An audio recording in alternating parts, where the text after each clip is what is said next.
어제 부활주일 예배까지 마태복음 말씀을 보고 오늘부터 1월에 우리가 보다 중간에 멈추었던 민수기의 말씀을 이제 보게 됩니다. 민수기의 말씀은 뭐 전에 그 민수기 말씀을 시작하면서 한번 서론적으로 말씀드렸었지만 이 민수기의 말씀은 이름이 참 중요합니다. 민수기라고 하는 그러한 이름이 이 민수기라고 하는 이름이 백성의 수를 세다라고 그 우리나라 말로 이렇게 이름을 지어놨는데 영어로도 동일합니다. 그냥 숫자를 센다, 넘버스 해갖고 그렇게 되어 있는데 이 왜 넘버스라고 왜 민수기라고 이게 되어 있냐면 두 번의 숫자를 세기 때문입니다. 인구수를 두 번을 셉니다. 왜 인구수를 두 번씩이나 셌냐? 40년 동안 세는 겁니다. 첫 번째 한번 세고 또 한 번 40년이 마무리될 때 세게 됩니다. 이스라엘 백성들이 하나님의 말씀을 잘 듣고 순종함으로 그 광야의 길을 갔으면 좋았을 텐데 그렇지 못하였기 때문에 40년 동안 원망과 불평으로 점철하다가 결국에는 그 백성들이 첫 번째 1세대들이 그 광야에서 다 죽게 되고 다시 한번 숫자를 세어서 두 번씩이나 인구수를 세게 하는 것이죠. 그래서 이 히브리 이 민수기의 말씀은 히브리어로 된 원어적인 그런 성경에서는 이게 베 미드바르라고 되어 있습니다. 이게 어떤 의미냐면 광야에서라는 그런 의미입니다. 광야에서. 예, 이름 자체가 광야에서입니다. 광야에서 숫자를 세었다. 방금 전에도 말씀드렸지만 광야에서 하나님의 말씀을 잘 듣지 않았기 때문입니다.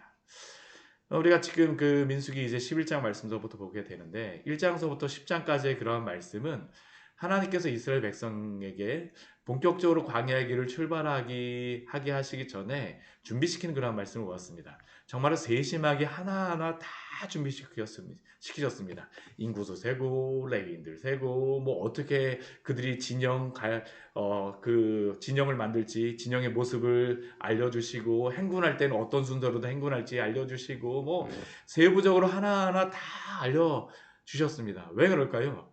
이 광야의 길을 가는 것이 쉽지 않기 때문입니다. 특별히 이 민수기의 말씀의 이 광야의 그러한 삶은 한 세대의 40년을 이야기하는데 우리의 인생과 비슷하다라고 할 수 있습니다. 우리가 뭐 대학교 졸업하고 나서 뭐 빨리 이제 고등학교 졸업하고 나서 빨리 우리가 직장 생활하면 20살부터 직장 생활해갖고 보통 은퇴하는 것을 보면 한 60살까지 보통 일반 직장들을 이렇게 해놓는데 그렇게 되면 힘있게 일할 나이가 한 40년 정도라고 이야기를 할 수 있는데요. 그래서 성경에서 보게 되면 한 세대를 한 40년으로다 말씀하고 있습니다. 이 한 세대 동안 하나님의 말씀을 잘 따라서 살았으면 좋았을 텐데. 오늘 말씀서부터 우리의 그 예상을 딱 깨는 말씀이 나오고 있죠. 오늘 그 1절 말씀을 보게 되면 이렇게 시작하고 있습니다. 여호와께서 들으시기에 백성이 악한 말로 원망하네. 여호와께서 들으시고 진노하사 여호와의 불을 그들 중에 붙여서 진영 끝에 사르게 하시매. 하나님께서는 우리의 기도도 들어주시지만 우리의 원망도 들으신다라는 것을 우리는 기억해야 합니다. 한번 말씀 보십시오. 여호와께서 들으시고 우리 입술에 원망과 불평, 이스라엘 백성들의 원망과 불평이 지금 막 나오고 있습니다. 이들이 왜 이렇게 원망과 불평을 했을까? 그 앞에 은혜가 없었느냐? 그렇지 않습니다. 우리 10장 우리 가장 뒤에 우리 말씀을 보게 되면 10장 우리 34절, 35절, 36절 말씀 보게 되면 굉장히 영광스러운 말씀으로서 이 10장을 마무리하였습니다. 그들이 진영을 떠날 때에 낮에는 여호와의 구름이 그 위를 덮였었더라. 이들이 떠날 때 여호와의 구름은 임재를 이야기합니다. 여호와의 구름이 위에 쫙 깔리면서 하나님이 우리와 함께 하시는구나. 출발할 때 하나님이 우리와 함께 하시는구나. 밤이 되면 어땠을까요? 여호와의 임재를 나타내는 불기둥이 쫙 그곳에 나타나면서 가로등이자 따뜻하게 해주는 그 난로입니다. 그 광야. 그곳에서 하나님의 임재를 그들이 보면서 이 출발합니다. 시작서부터 이 놀라운 그 하나님의 임재 가운데 이들이 출발하는 겁니다. 35절과 36절 말씀을 보게 되면 모세가 하나님 앞에 크게 외칩니다. 괴가 이제 떠나게 될 때 하나님의 구름이 딱 일어나면서 출발하니까 여호와여 일어나셔서 주의 대적을 흩어주시고 주를 미워하는 자가 주 앞에서 도망하게 하옵소서. 이스라엘 백성들이 다 듣습니다. 이 말을 들을 때 이스라엘 백성들 머리가 어땠을까요? 저는 머리가 쭉 뼈 섰을 것 같습니다. 우와, 하나님이 우리와 함께 하시면서 모세가 이렇게 하면서 우리가 출발하는구나. 이렇게 오랜 시간 동안 우리가 준비하고 했는데 출발하는구나. 멈출 때는 또 모세가 어떻게 합니까? 괴가실 때 모세가 말합니다. 여호와의 이스라엘 종족들에게로 돌아오소서라고 외칩니다. 지금 이스라엘 백성이 이렇게 원망하기 전에 이 광야의 길을 며칠이나 지나갔을까요? 며칠 정확하게 지나갔다라고 말은 하지 않지만 유추해 볼 수 있는 그러한 그 기간이 있습니다. 바로 앞에 33절 말씀에 보게 되면 우리 이렇게 말씀하고 10장 33절 말씀에 보게 되면 이렇게 말씀하고 있습니다. 같이 한번 읽어볼까요? 그들이 여호와의 산에서 떠나 3일 길을 갈 때 여호와의 언약궤가 그 3일 길에 앞서가며 그들의 쉴 곳을 찾았고, 이게 이어지는 말씀이라고 한다면 여호와의 언약궤가 3일 길을 앞서가면서 3일 길 동안에 그 길을 찾았습니다. 쉴 곳을 찾았습니다. 그리고 그 가운데 이스라엘 백성들은 어떻게 했을까요? 3일 정도 후에 쉬었다라고 생각을 할 수 있습니다. 그러니까 오늘 말씀이 한 3일 정도밖에 지나지 않았다라는 거죠. 근데 한 3일 정도 광야길을 가니까 어떻습니까? 이게 그 예상과 계획으로는 출발할 때는 우와, 우리가 이렇게 열심히 준비하고 하나님 은혜를 주셨으니까 잘 갈 거라고 생각했는데 막상 3일 길 걸어보고 나니까 어떻습니까? 생각하고 다른 겁니다. 완전히 생각하고 다릅니다. 광야는 어떡할까요? 돌길입니다. 물론 이 바란 광야 여기 보게 되면 평평하면서 지나갈 만하다 뭐 그런 생각도 들기도 하지만, 근데 막상 지나가 보게 되면 이게 어떡할까요? 올라가는 데도 있고 내려가는 데도 있고, 뭐 아이들은 어떡할까요? 우리 이제 하나님과 함께 이 구름 기둥을 보면서 너희들 한번 보면서 한번 우리 같이 가자. 하나님 우리 함께 해주니까 한번 같이 가자 하는데 아이들은 옆에서 뭐라고 할까요? 아빠 좋아요. 우리 찬양하면서 가요 하면 참 좋을 텐데 그들 뭐라고 할까요? 아빠 힘들어! 안아줘! 업어줘! 막 하면서 막 옆에서 막 소리 지르고 막 옆에서 막 하게 되면 아빠는 어떻게 할까요? 엄마 먼저 엄마한테 얘기하겠죠. 엄마한테 막 하게 되면 막 하면 또 아내는 어떻습니까? 남편한테 옆에다가 막 이야기하면서 왜 이렇게 힘든데 우리 데려가고 왜 하나님은 왜 이렇게 하셨어? 막 이게 딱 보이지 않습니까? 아이들이 엄마한테 이야기하고 엄마는 남편한테 해갖고 이야기하고 딱 보이는 겁니다. 오늘 보니까 백성이 악한 말로 원망하였다는, 왜 원망하였는지 나오지 않습니다. 저는 무엇 때문에 원망하였다고 그냥 추측하기로는 물 때문에 그러지 않았을까라는 그런 생각을 합니다. 일단 3일 정도 지나고 나게 되면 이 물 떨어져요. 물이 무겁다 보니까 많이 가지고 가지도 못합니다. 이게 어느 정도 준비해서 가지만 이게 앞에 출애굽기 처음에 출발해서 광야길을 갈 수도 그렇습니다. 처음에 마라 거기 쪽에서도 물 떨어지는 겁니다. 3일 정도 지나고 나니까. 뭐 준비해 오니까 물 떨어지기 시작하는 것부터 시작해갖고 여보 이 정도 물이 떨어져 가는데 어떻게 좀 해봐. 옆집 가서 구해봐. 근데 옆집도 어떻습니까? 같이 물 떨어집니다. 원망하죠. 불평합니다. 구름 기둥이 분명히 있습니다. 불 기둥이 있습니다. 그런데 아무리 구름 기둥이 있어도 우리가 집에서 그 쐬는 에어컨 바람 같겠습니까? 아무리 불 기둥이 있어도 우리가 따뜻한 아랫목과 같겠습니까? 하나님의 임재가 분명히 있지만 이들에게는 당장 자신들의 상황이 더 중요하게 보이죠. 그러니까 원망과 불평이 일어나기 시작하는 겁니다.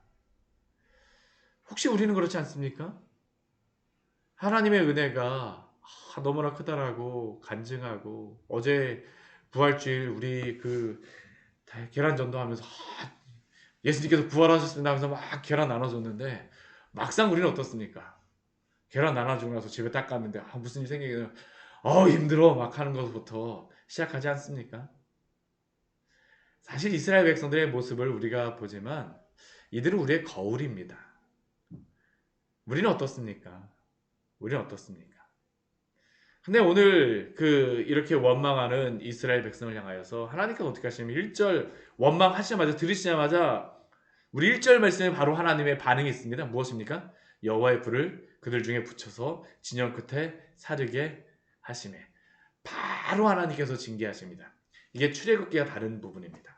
출애굽기 우리 15장, 우리 16장, 17장 우리 그 부분에서도 원망하고 불평하는 그런 모습들이 나오지만 하나님께서 그때는 마라에서 물도 주시고 엘림에서 뭐 종려나무 그늘도 주시고 샘도 주시고 그 다음에 만나도 주시고 막 하셨었는데 우리 여기선 바로 매출하기도 주고 하셨었는데 여기선 바로 하나님께서 뭐 하시냐면 바로 그냥 불 붙이십니다.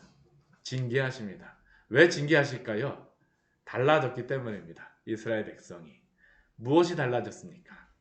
이전에 처음에 출애굽을 하고 나서 이 홍해를 지나고 나서는 그때까지는 하나님께서 이들에게 어떻게 살라라고 말씀하시고 어떻게 행할지를 알려주시는 않으셨습니다. 근데 이 민수기 말씀까지 그들에게 있었던 것이 무엇인가요? 우리 출애굽기 19장 이후의 말씀에 보게 되면 하나님이 너희는 어떠한 백성이라는 것을 말씀하시고 나서 십계명의 말씀을 주시고 계명을 주시고 성막에 대한 말씀을 주시고 레위기에서 하나님의 백성으로 어떻게 하나님을 예배할지를 알려주시고요. 제사장을 세워주시고 그 다음에 그 가운데에서 거룩한 삶으로 어떻게 살아갈지를 레위기 말씀에서 알려주셨습니다. 민수기에서는 그들이 어떻게 광야길을 행할지도 다 알려주셨습니다. 더 이상 그들은 애굽의 종이라고 말할 수가 없습니다. 왜냐하면 그들은 충분히 훈련을 받았기 때문입니다. 훈련을 얼마나 받았든지는 그것이 좀 약간 경험의 그러한 부분이 있을지 모르지만 일단 그들을 군인으로 치자 그러면 훈련소의 그러한 것은 끝난 겁니다. 하나님의 백성으로 이제 살아갈 수 있는 이제 근거는 마련되었습니다. 이제 그들에게 필요한 것은 무엇입니까? 하나님의 말씀에 따라 살아가는 것이죠. 우리가 아이들도 그렇습니다. 이게 저는 볼 때 이 아이들의 그런 모습도 그렇잖아요. 저도 저희 그 두 딸들을 키울 때 말을 하지 못하고 막 그냥 제대로 알아듣지 못하고 말하지 못할 때까지는 별로 혼내지 않았습니다. 아 그래 막 그냥 안아주고 얼르고 달래고 막 뛰어다니고 막 숟가락 가지고 안 먹으면 막 먹이려고 하고 근데 언제부터 제가 혼내주기 시작했냐 하면 훈육하기 시작했냐면 말하고 알아듣기 시작한 후서부터. 왜요? 그때서부터 알아듣기 때문입니다. 가르쳐야 되기 때문입니다. 하나님이 이 징계가 나타나는 것입니다. 그래서 이스라엘 백성들에게 이 진영 끝에서 불사르는 그러한 징계를 내리시죠. 그러니까 이스라엘 백성들이 어떻습니까? 난리가 났습니다.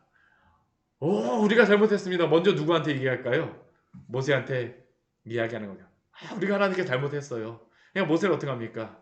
여호와께 기도하니 불이 꺼졌더라.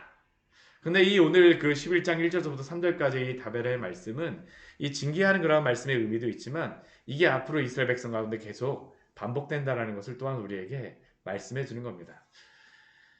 우리 여기에 근데 중요한 교훈 한 가지 있습니다. 우리가 잘못하면 어떻게 해야 될까요? 하나님 앞에 돌아오셔서 회개하고 기도하십시오. 그러면 그는 미쁘시고 의로사 우리 죄를 사하시며 우리를 불의해서 깨끗하게 하실 줄 믿습니다. 우리가 거기서 우리가 잘했다라고 계속 버팅기면 하나님이 어떻게 하실까요? 깨달을 때까지 징계하실 수 있습니다. 왜냐하면 사랑하시기 때문에요. 사랑하시지 않는 자들에게는 징계가 없습니다. 우리 히브리서 말씀에 보면 말씀하시잖아요. 그리고 그것을 다베라라고 부르고 여호와의 불이 그 등에 붙었다라고 이야기합니다. 이 다베라라는 의미 자체가 불사르다라는 그런 의미입니다. 여호와의 불이 있었습니다. 한번 그렇게 불 붙어봤으면 그들이 어떻게 될까요? 이것을 기억해야 합니다. 저도 어렸을 때 이 손등에 보게 되면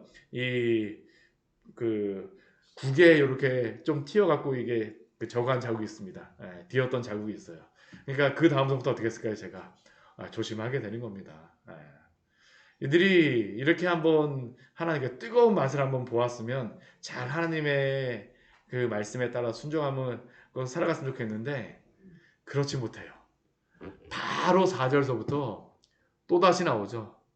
무엇이라고 나옵니까? 그들 중에 섞여 사는 다른 인종이 탐욕을 품음에. 이게 얼마나 지났는지는 잘 모르겠지만 바로 원망과 불평이 이 안에서 일어났다라는 것이죠. 이번엔 무엇 때문에 원망과 불평이 일어났을까요? 분명히 그 이유를 말씀하여 주십니다. 먹는 것 때문입니다. 먹는 것 때문에. 참 이 먹는 것이라고 하는 게 인간의 원초적인 그러한 부분이죠. 마귀도 40일 동안 금식하신 예수님을 광야에서 시험하였던 게 바로 이 먹는 것 마시는 것입니다. 먹는 것 얻게 되면 참 원망과 불평이 이만큼까지 올라오는 게 우리 인생이라는 거죠. 어제 아무리 먹었어도 오늘 아침에 일어나면 뭐가 생각납니까? 오늘은 뭘 먹을까? 이게 인간 아닙니까? 이스라엘 백성들에게 먹을 것이 없었느냐? 그건 아닙니다. 하나님께서 이미 만나를 주셨고 아마 물도 주셨은 것 같습니다. 근데 이제는 무엇일까요? 반찬 투정하는 겁니다. 그들에게 맛있는 음식이 없었느냐? 아닙니다. 하나님은 그들에게 항상 무엇을 주셨을까요? 날마다 만나를 주십니다. 우리 7절부터 9절까지의 말씀을 보게 되면 만나가 어떤가를 우리에게 말씀하여 주죠. 모양은 가시와 같고 모양은 그 진주와 같다라고 말씀합니다. 이 가시는 고수 열매라고 합니다. 제가 고수 열매를 잘 못 봐서 어제 한번 이 인터넷에서 한번 사진 찾아봤었는데 뭐 그렇게 크진 않은 것 같습니다. 한 요만한 거래 갖고 이렇게 씨앗같이 그렇게 생긴 그런 모양이고 이 진주와 같다라고 하니까 뭐 빛났는지 어땠는지는 잘 모르겠습니다. 뭐 아무튼 진주와 같다라고 성경에는 기록이 되어 있습니다. 그리고 이러한 씨앗과 같이 이 진주와 같이 뭐 빛나는 그러한 뭐 모양이었던 것 같아요. 약간은 그런 기름기도 돌고 그러한 모양이었었고 이스라엘 백성들이 이것을 어떻게 먹었었냐면 맷돌로다 이렇게 갈아서 먹기도 합니다. 또 어떻게 하냐면 절구로다 찢기도 합니다. 또 어떻게도 합니까? 가마에 삶기도 합니다. 그러니까 여러 가지 모양으로 막 창의적인 방법으로 이 만나를 만들어 먹기 시작하는 겁니다. 그거에 따라서 조금 맛이 달랐다라는 것을 우리가 알 수 있죠. 굉장히 여러 가지 뭐 그 조리법에 따라서 맛도 다르고 굉장히 좋은 음식이었던 것 같습니다. 여기 보게 되면 과자를 만들었으니 그 맛이 기름 섞은 과자 맛 같았더라. 군화도 기름에 삶으면 맛있다라고 이야기하는데 이 만나가 맛있던 겁니다. 맛있었다라는 겁니다. 예. 이스라엘 백성의 날마다 아침마다 하나님께서 이렇게 만나를 주셨어요. 근데 이스라엘 백성도 어떻습니까? 누군가 이야기하죠. 미식가가 나는 만나가 맛있긴 한데 조금 물리는 것 같아. 누군가 한마디 하니까 뭐라고 얘기할까요? 옆에서 나도 그렇게 생각했었는데 이제 이야기하는 게 시작하는 겁니다. 그러니까 옆에서 누가 나는 이제 더 이상 만나 못 먹겠어. 막 같이 섞여 사는 다른 인종들이 탐욕을 품었다는데 섞여 사는 인종이 꼭 이방인만을 이야기하는 것은 아닙니다. 이게 원망하는 사람들이죠. 만나에 대해서 이번엔 만나가 물렸어 하니까 이들은 이제 무엇을 하기 시작합니까? 예전에 애굽에서 우리가 먹었던 그 고기, 야 누가 우리에게 고기를 주어서 먹게 하냐? 누군가 이제 고기를 이야기합니다. 옆에서 무엇합니까? 채식주의자도 있습니다. 아우 생선 나 값없이 먹었던 생선 또 옆에서 뭐라고 합니까? 오이, 참외, 부추, 파, 마늘. 야 우리가 애굽에 있을 때에는 값없이 먹었었는데 솔직히 한번 이들에게 전 질문해보고 싶어요. 값없이 마음껏 먹었냐고요. 아마 그랬지 못했을 겁니다. 종들이 뭐 마음대로 고기 잡아서 먹었겠어요? 마음대로 뭐 이런 것들 뽑아서 먹었겠습니까? 주는 양만큼 먹었겠죠. 배급받았겠죠. 값없이는 맞을 겁니다. 양껏은 아닐 겁니다. 조금 먹으면서 입맛을 다실 정도이지 않았겠습니까? 뭐 마음껏 그 어느 정도 먹었을지 모르겠지만 근데 어떻습니까? 종으로서 먹었던 그것이 기억나는 겁니다. 근데 이 원망과 불평이라고 하는 게 이게 문제가 뭐냐면 한번 원망과 불평이 생기게 되면 과거에 뭐 했던 게 나쁜 기억조차도 뭐 다 그냥 하면서 현재가 불평이 되니까 과거의 그러한 나쁜 것도 다 그냥 뭐 별 생각 안 하고 그 음식만 생각나는 겁니다. 예전에 자신의 자식들이 막 죽어갔던 그런 것들은 기억도 하지 않습니다. 원망하는 거죠. 6절 말씀에서 그들이 뭐라고 합니까? 이제는 우리의 기력이 다하여 이 만나 외에는 보이는 것이 아무것도 없도다 하니. 이제는 기력 찾고 있습니다. 물론 기력이 있어야지 잘 걸어가죠. 사랑하는 성도 여러분, 주님이 우리에게 주셨던 그 감사를 불평과 원망으로 바꾸지 마십시오. 지금 우리가 누리고 있는 것, 우리는 언젠가 이것을 처음에 받았을 때 얼마나 감사하며 지냈습니까? 아, 주님, 여기 저를 이렇게 해주셔서 얼마나 감사한지 모릅니다. 근데 어느 순간 지나고 보니까 어떻습니까? 맨날 지나고 나다 보면 그게 원망과 불평으로 바뀌지 않습니까? 하지 말라라는 겁니다. 오늘 주님이 우리에게 주신 것을 감사하며 살아가시기를 바랍니다. 이것에 대하여서 이제 바로 모세가 하나님께 기도하죠. 모세의 기도를 한번 보게 되면 여기에 모세도 원망과 불평으로 하는 그러한 기도 같습니다. 근데 중요한 한 가지의 차이가 있습니다. 모세는 원망과 불평을 해도 누구한테 합니까? 하나님께 합니다. 그리고 원망과 불평이라기보다는 모세가 여기에 보게 되면 어찌하여 라고 하면서 이 모든 백성을 내가 배웠나이까 그들을 낳았나이까 내가 어떻게 고기를 얻습니까 라고 저는 이 혼자서 이 백성을 다 감당할 수 없습니다 라고 하지만 자신이 할 수 없다는 겁니다.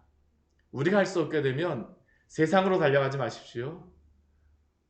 우리 주 예수 그리스도에게 우리 주님께 달려가시기를 축원합니다. 이게 성도의 방향이어야 됩니다. 우리 성도의 방향이어야 되죠. 왜 이들이 여기서 이렇게 원망을 할까요? 한 가지만 더 말씀드리겠습니다. 방향을 잃었기 때문입니다. 그들의 목적지가 어디인지를 잊어버렸기 때문입니다. 지금 현재가 전부라고 생각을 하게 되면 원망과 불평이 일어날 수밖에 없습니다. 우리가 고속도로 휴게소를 가다가 휴게소에서 우리가 쉽니다. 그런데 휴게소가 아무리 좋고 음식이 맛있어도 거기에서 평생 지내고자 하는 사람은 아무도 없을 것입니다. 왜 그렇습니까? 휴게소는 휴게소이기 때문이죠.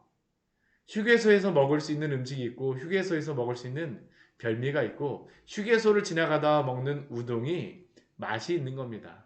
휴게소는 휴게소입니다. 그것을 목적지로다 삼게 되면 이스라엘 백성같이 된다는 겁니다. 휴게소에서 우동 먹고 가는 것입니다. 우리에게 주신 본향이 있음을 잊지 마시기를 바랍니다. 우리의 믿음의 조상들은 다 본향을 바라고 살아갔던 사람들입니다. 본향을 잊어버리게 되면 여기가 좋사오니 하게 되면 원망과 불평이 일어날 수밖에 없습니다. 적과 꿀이 흐르는 땅은 주님이 주시는 곳이고 주님이 이미 약속하여 주셨습니다. 그 소망의 나라를 바라보며 오늘도 믿음으로 살아가시기를 축원합니다. 같이 기도하도록 하겠습니다. 하나님 아버지, 오늘 말씀을 통해